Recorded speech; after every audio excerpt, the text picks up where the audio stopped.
I'm gonna bring up Rachel's slides, and Rachel can introduce herself, say a little bit about what she does, and she's gonna walk us through what she did after the Teacher Institute last summer. Hi everybody. Hi everybody. My name is Vecchione-Mitchell. I'm an 8th grade ELA and social studies teacher at Cook-Wissahickon, which is in the school district of Philadelphia. I attended the summer institute, and throughout the institute, we knew we were going to be developing plans for our kids and how we can educate our students on the criminal justice system. And we had time to work, time to reflect. And when I left, I'm like, oh, this, like, what am I going to do? What am I going to do? And now today I sit here and hope that I don't talk everybody's ear off, because once I started, we just haven't stopped.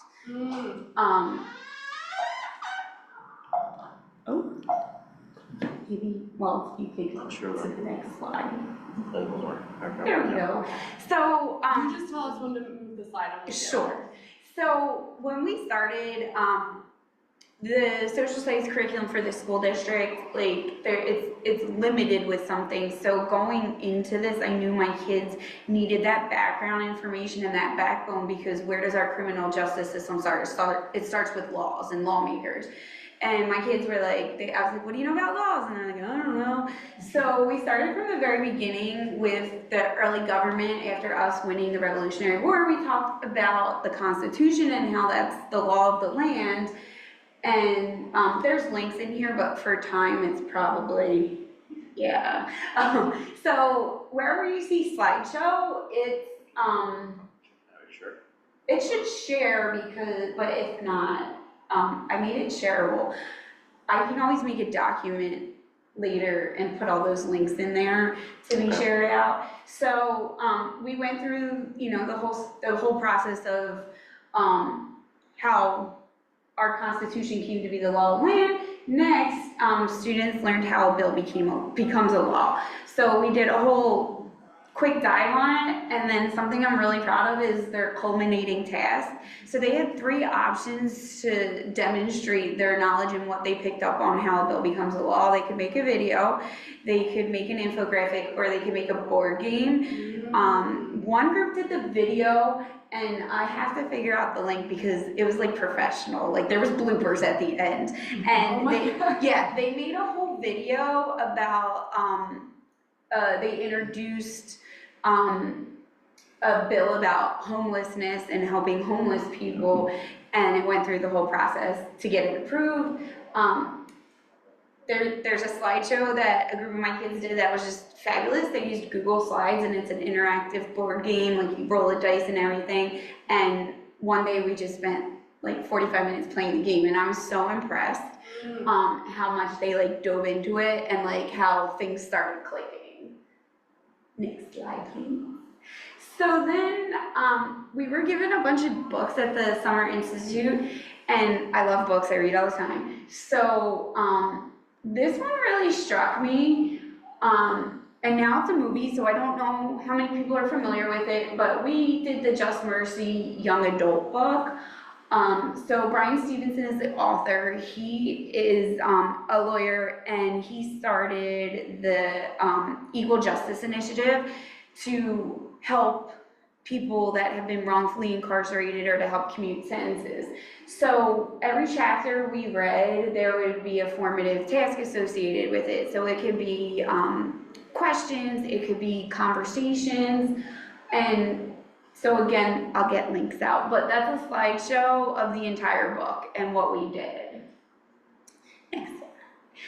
So after chapter 2, I'm realizing these kids, a lot about what they know, so I should preface this, I forgot to mention this. So when I first started Just Mercy, an activity that we did here at the penitentiary that was like, wow, was all of us that were participating, we stepped to one side of the room if we knew of somebody that was incarcerated or formerly incarcerated. And all the participants, all of us were on the same side. We all knew somebody that had either been incarcerated or was currently incarcerated. So I started that off with my kids. And at first kids were a little timid, but then they definitely separated, and I teach 49 eighth graders, and I would say between the two classes, all but 5 knew someone that was incarcerated or currently incarcerated. And it started some conversations. Like a lot of times kids won't openly talk about, or might mention things to me, but they're not gonna openly talk about their classmates. And something I'm proud of is that I foster an environment where kids know this is a safe space. We can agree to disagree, we can have conversations, but we need to respect one another. So like on the sidelines, it was so exciting, like hearing what they were saying, you know, pretending like I don't know what they're saying, but I hear what they're saying. And then I realized they don't know much about the death penalty. So we paused from the book for a little bit, and each student was tasked with deciding, are you for or against the death penalty? And, you know, as kids are researching, of course, they're like talking about it, and it was just really interesting to hear before they even started researching why they supported one or the other. So going into it, I definitely had a good group of kids that were like, we are for the death penalty, like, and much like you had mentioned, the victims, you know, victims, the families get, you know, they feel like they have closure. So then I start seeing kids researching, and then I start, and you know, some kids are like, well, I'm on the fence now. And I'm like, but you have to pick a side, because eventually you're gonna write an argumentative essay, and you can't be on the fence. So then we did a round table. So all the kids gathered all their information, because I'm a very fact-based person. Like, you can have your opinions, but what facts back that up? So the round table, I had come up with some facilitating questions, but the kids needed to take ownership of the conversation. So at first I'm like, who wants to go first? And then they're all staring at each other, and I'm like, okay, how's this gonna go? So I asked a couple probing questions, and then they started talking.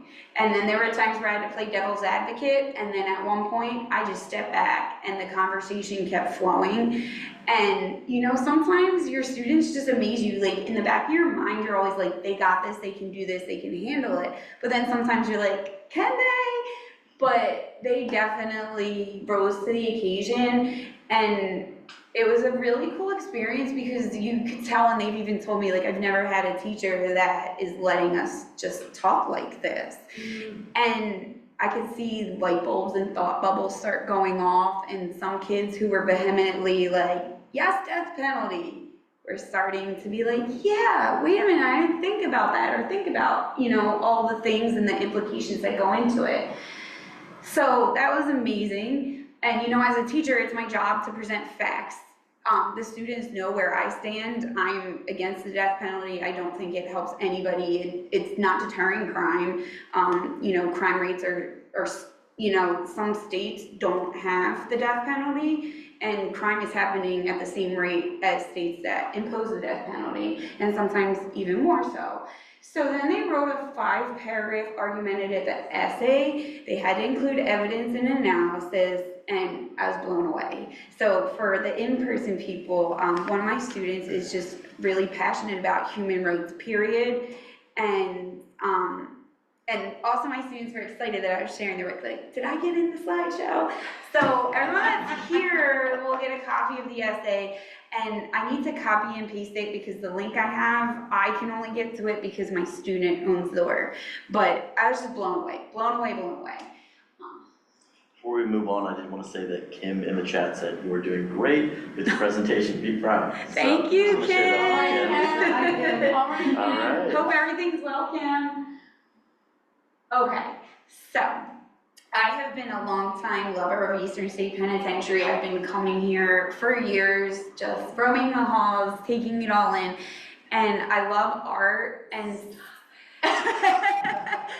and that's why I was like, oh my God, these pictures in the room, that's like my project. So,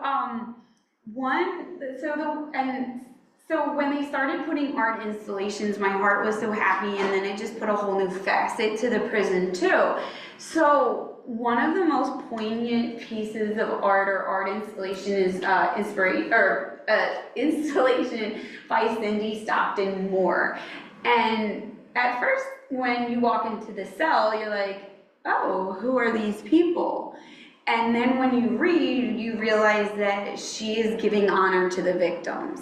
So all of these portraits, which are beautifully drawn and sketched, represent the victims of people who were incarcerated at Eastern State Pen. And there's little bios that include facts. And before we went on our class trip to the prison, I'm like, please make sure we have to get to Cindy Stockton Moore's installation. Like, I had talked about it, and I was like, it's just a humbling experience because, just like, again, you had said that, like, we put a lot of emphasis on the person committing the crime and not a lot on the victim. Like, how many people know the names of serial killers, how many people they killed, but then do you know any of the names of the victims? Do you know the lives of the victims? So as we were reading Just Mercy, Brian Stevenson again focuses people that were wrongfully accused in death row. And as we were reading the book, like, I came to this realization that people that are wrongfully accused and later exonerated are victims. They're a victim of our broken system, and nothing you can do can give them back what they lost. Most people who get exonerated get no restitution. They're not paid, and if they are, it's not enough to do anything with. So, my students were asked to select a formerly incarcerated person who was wrongfully accused and placed on death row, but later exonerated. So they needed to write an informational essay for me that talked about the person's early life, if they could find it, talked about the circumstances of their arrest and their incarceration and their conviction and what led to it. So was it institutionalized racism? Was it false witness? Was it a corrupt cop or somebody in the community that's like, I just don't like you and I want something done about you because you're a problem? So then in their essay, they wrote about the exoneration process, explained to the reader what exoneration means. And then I asked, and I'm in the process of grading these, so once I have like it printed and ready to present, I will also share that out. So they had to write their essay, but also they needed to sketch the person, the victim of this just terrible system. And because they're the victims and there's nothing there to help people when they get exonerated. There's some volunteer systems in place, but you lose your life. So this is the one time I'm like, guys, you can use AI. I'm not an artist. I appreciate it, but I can't draw a straight line with a ruler. So it also was a cool experience for them and me because together we have Adobe with the school district. So they were using AI and describing their people. And again, it was like just such a cool experience. And then having the kids come and talk to me about like what they're learning about and just their excitement. And it's just like been life-changing. Like this whole school year has been life-changing. And to me, it's so important because kids need to be informed. Kids deal with a lot more than we do, like I did when I was a kid. So it was really important that they examined these people and what they went through. And like, I'm a huge documentary watcher, so all the time I'm watching crime documentaries or prison documentaries, and now I've got the kids like hooked on them. Like we'll talk about cases, like right now there's a Karen Reed is being retrialed, and they're like, oh, so what happened, and what do you think? So it's like they're now, I'll talk about the Menendez retrial. yeah, so they're now like being hyper aware of things that are happening. Next slide, please. So, we started talking about court proceedings as well because in the book, we talk about a prosecutor, we talk about district attorneys, we talk about the jury, but I wanted to make sure they had a good handle on what happens in a court case. What rights do you have? So, we watched a documentary about plea bargains, which was really insightful, and then I was just like talking, I'm like, oh, you know they do mock trials? And they're like, we're doing it, right? And then I was like, yeah. So right now we are practicing for the mock trial. People were fighting over parts.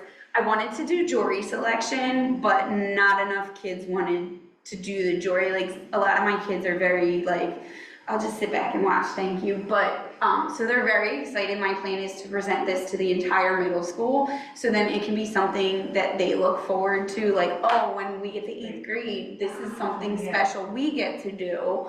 I'm hoping, since we're approaching the end of the year, that I get some of my kids that have been super into this to write their own mock trial based on some of the court cases we've read, some of the people in Just Mercy. So, one more activity. So, I also have made it a point to let my kids know that you are a voice. I never had a teacher tell me that. I never had a teacher talk to me about voting or like, you know, they'd be like, oh, you're 18, go vote. So throughout this process, it's developed more like just making my kids aware of you have a voice, you have rights, and just because you're a kid doesn't mean you can't make a change. So we went back to introducing bills. So I'm in the process of trying to get local representatives to come to school and talk to the kids, but right now the kids are currently drafting bills that they would like to be introduced. So they researched, they found out who their representatives were using their Philadelphia zip code, and yesterday we just had a chat about like what's everybody thinking about, and again, impressed. And I told them, like, it didn't have to be prison related. Some kids are still on the fence what they want to do, but a big thing, and it's like kind of sad, but also happy to see that these kids want the change, is a lot of them talked about gun control and gun violence in the city.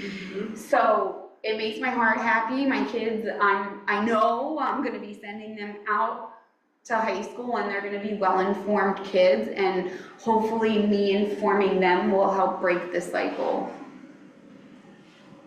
And then I had to include Moira because I love her. Wow. Oh my gosh! That's amazing! Thank These you. kids are gonna look so forward to 8th grade. And Yeah. 8th grade too. Is that a history class, like, or a world, like, what is the actual title of the class? It's a Mrs. Mitchell class. All right, So yeah.